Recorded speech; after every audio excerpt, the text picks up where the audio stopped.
Matagumpay na naipamalas ng Filipino community sa Singapore ang kanilang pagkakaisa at pagmamalasakit sa kapwa sa pagdiriwang ng Battle of the Queens Season 3. Higit sa kagandahan, binigyan din sa prestiyosong patimpalak ang advokasya para sa edukasyon ng kabataan at pangangalaga sa kalikasan.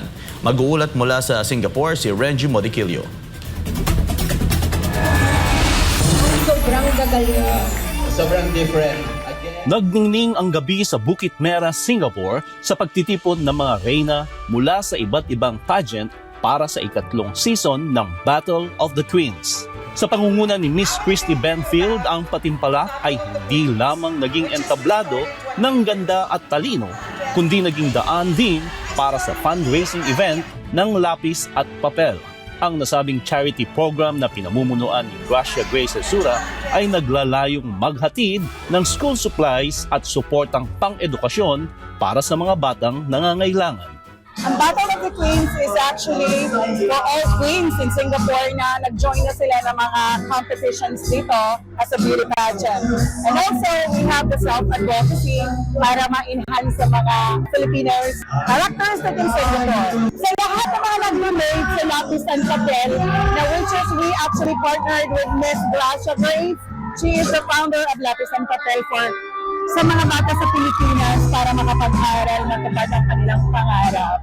Thank you po! See you sa Season 4! Naging tampok din sa kompetisyon ang environmental awareness sa pamamagitan ng paggamit ng recycled materials sa mga eleganteng gown ng mga kalahok. Agaw pansin din ang naging grand entrance ng mga hurado na sinalubong ng isang makasaysayang paddle salute mula sa Kalasag Dragons at Balangay Dragons sa Singapore. Simbolo ng disiplina at bayanihan ng mga Pinoy sa ibang bansa.